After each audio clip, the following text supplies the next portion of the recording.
Hey guys, it has been a while since I did an update, so this is Chelsea from Raising Little Sparrows. I figured I'd jump on here and I'm in my car, but I'm waiting on my son to get out of a class, and I thought I would just update because a bunch has changed recently, and it's just been on my mind. If you don't know, I am a homeschool mom of two boys. One is 6 and technically in kindergarten, and one is 11 and technically should be 5th grade.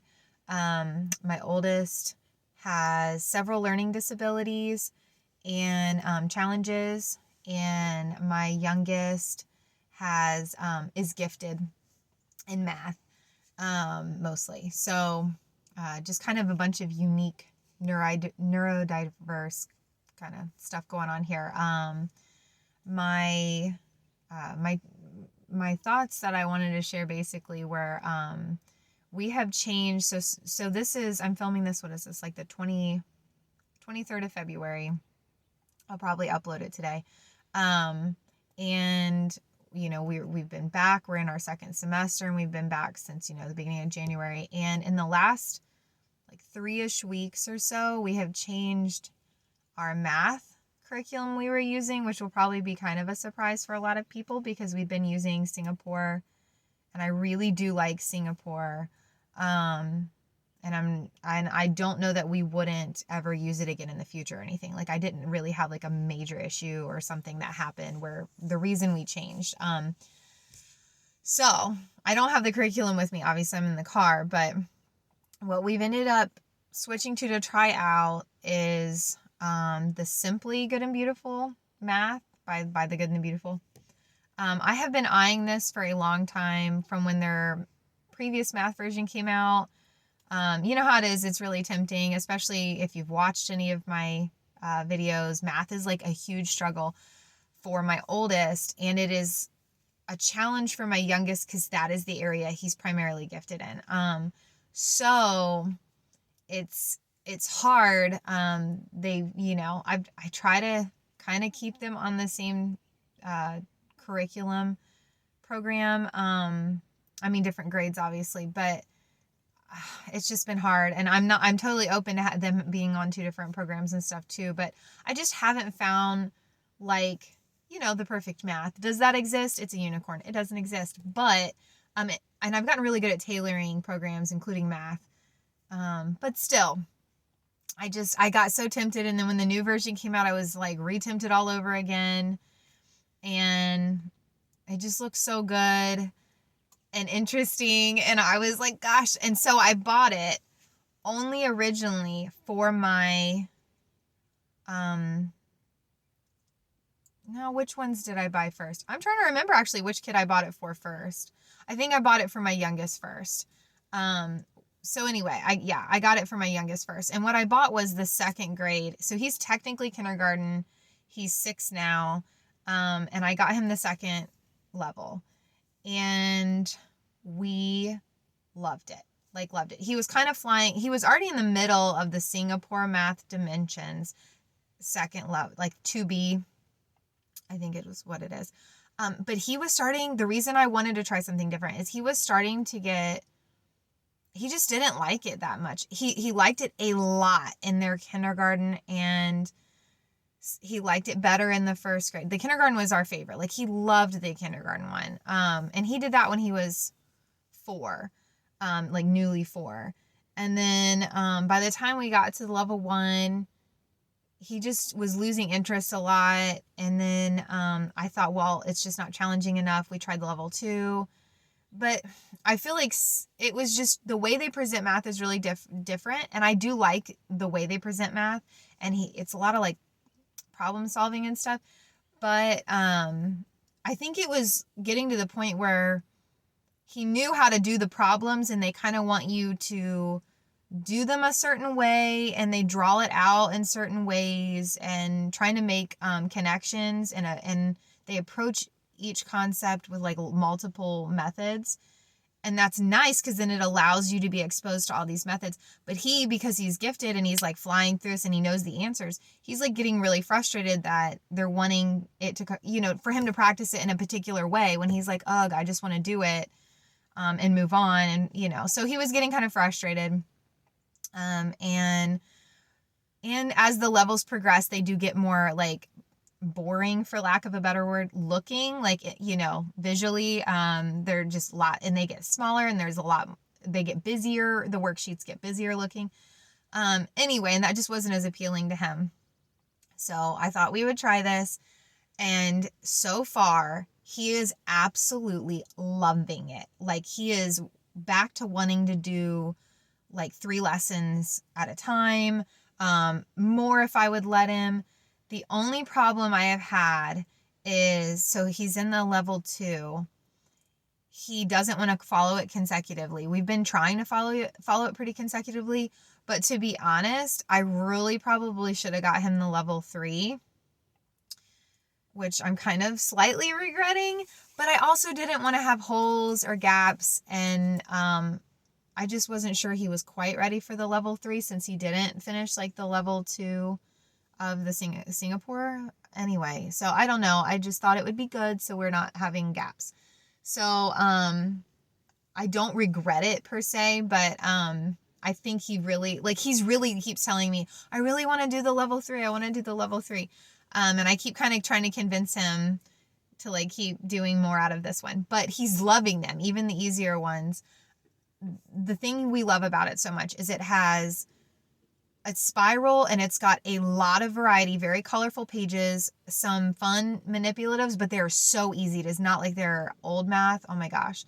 So much easier. Not a ton of moving parts, not like digging stuff out and reading instructions constantly. That I can't do that. That is just not how I operate. This has been so much better. It's just totally open and go now. And I'm an open and go. That's what I love about their language arts.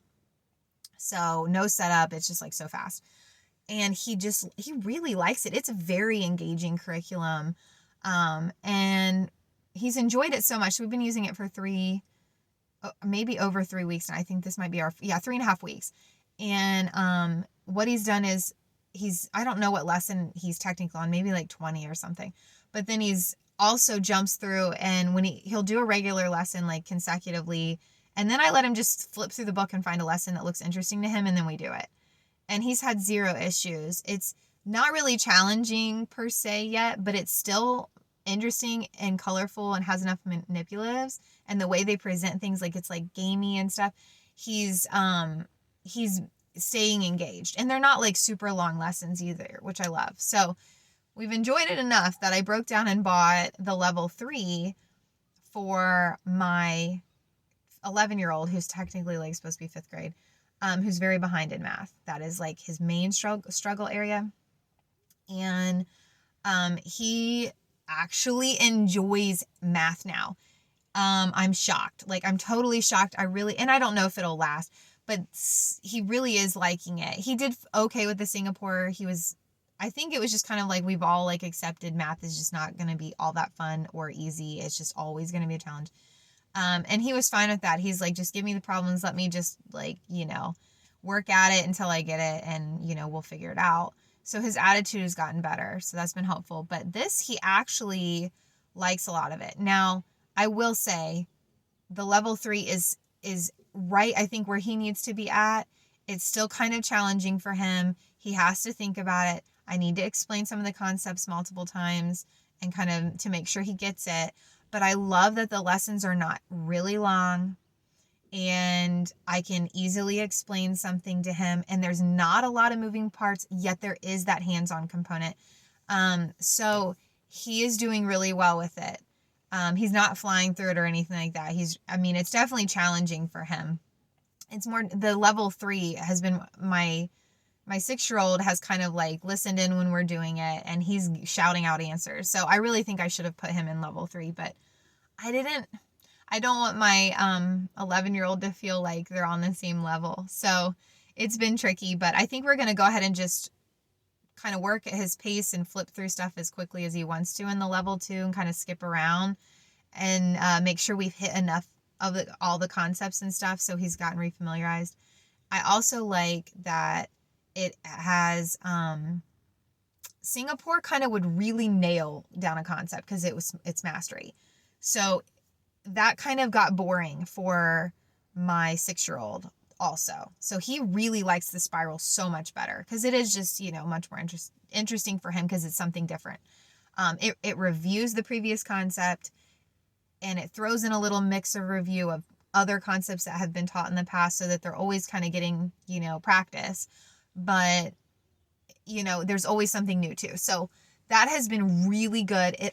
It mixes in money and time a little bit more frequently so far than what I was seeing with Singapore, which is nice too, because he really needed some more practice on that. Yeah, so far it's really engaging. The only thing I don't like, if the good and the beautiful people watch this, big critique, I literally hate I forget what they call it, lay flat binding. I cannot stand it. It never lays flat. I don't care. I've watched the videos on how to break it in. I don't know if I'm doing it wrong, but it drives me absolutely nuts. The curriculum is so good that I really don't care. And it's only like, one side of the page, it's a problem because it wants to bubble up. The other side lays flat. But I don't understand the concept of this, why it's bound that way. The spiral binding, I know some people complained about that too, but that lays flat, like if it's spiral bound. So I wish they would go back to a different binding. That's my only big complaint. It is not enough at all to make me not want to use the curriculum. It's not a deal breaker because it's that good. Like we've been enjoying it that much. It's totally not a deal breaker, but it's annoying. And, it's like, oh my gosh, if you change that one thing, I feel like it would be like almost perfect. But so far we're really enjoying it. My 11-year-old's been using his for almost 3 weeks, and he's really enjoying it. So we'll see how it goes the rest of the year. He told me yesterday, he's like, someone had asked him what his favorite school subject was, and I jumped in and I was like, not math. And at the same time he said math, and I said, did I mishear you? And he was like, no, math is my favorite. I'm like, what? There's no way, like literally no way. He said math and history, which I do believe history is one of his favorites, but I'm like, why are you talking about it? He goes, well, I like the new math a lot. I don't like other math. So that's a huge thing for him. So just to recap, he's got dyslexia, dyscalculia, dysgraphia, ADHD, auditory processing, slow processing, autism. He's high functioning autism, and terrible anxiety. He's got really bad anxiety, and sensory integration and stuff. So, but as far as like learning disabilities, the ADHD, dyslexia, dysgraphia, and dyscalculia, and the dyscalculia and dyslexia, I think a lot of people know about dyslexia, but maybe even dysgraphia. A lot of people don't know about the dyscalculia. I don't know how you say it. But it's the math kind of version or whatever. And, that is his worst area. He's the furthest behind in that. So, this is anything that makes him willing to sit down and do math and not dread it is a miracle to me. So, and I don't dread it because again, the lessons aren't long. It's very open and go. And I love that. And it's very customizable. I rewrite some stuff out on the whiteboard for him, and it's easy to teach so far. So I've been really enjoying the new math. So a little shout out to that. Yeah. So that's been the biggest change. We're still using all of the same, we use the Good and the Beautiful for language arts and handwriting. Still love that, still using that. And we really have not done too much as far as like history or science goes because he does this day program. The other big change that's coming up or morning program, I should say. He is not going to be doing the morning program. I don't remember if I mentioned this in the previous video. He's not going to be doing the Waldorf program next year at all, which I think I mentioned in the previous video. And my youngest son was supposed to go, but it looks like he's not going to go now either. There's been some changes with like the teacher leaving and different things going on. So I think I'm going to have them both home with me full time again. And it's been over a year since I've had both home all the time in the morning or whatever. I typically just have my 6-year-old. So It'll be different. And I'm excited to add back in history and science, which we'll do family style. So I have a curriculum. I already have the curriculum for next year for everything, and I'll do a video on that soon. That'll be a separate video, so you can look for that. But I just had to jump on here about the math thing because I'm really excited about it, and it's just going really, really well. And people ask me all the time, I get messages frequently, do you still use Singapore? Do you still use Singapore? And really up until January, we were still using Singapore. So like I said, I wanted to say the reasons too. It's great curriculum. It's a great program. Very solid program. It is mastery based. So if your kids like that, and you don't have to, like I was talking about there's a lot of practice problems and things. You don't have to do all the practice problems. You can do a couple, you can do all the odds, like there's so many ways to make a curriculum work for you. But I just wanted to try something different, just to see. And I do think for my kids, especially my 6-year-old, this has really reignited. Like I said, he's gifted in math and he's always loved math. And I was seeing kind of that, like a little bit of, I don't know that I want to do that math. And he would say, I want to do math, but I don't want to do that math. Can we do a different math?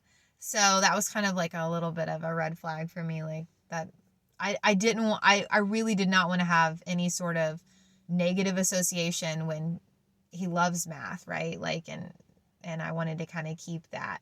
So this has been great. Like, he's so excited about math every day. And yeah, so I just wanted to jump on and mention that. And but everything's going good for everybody.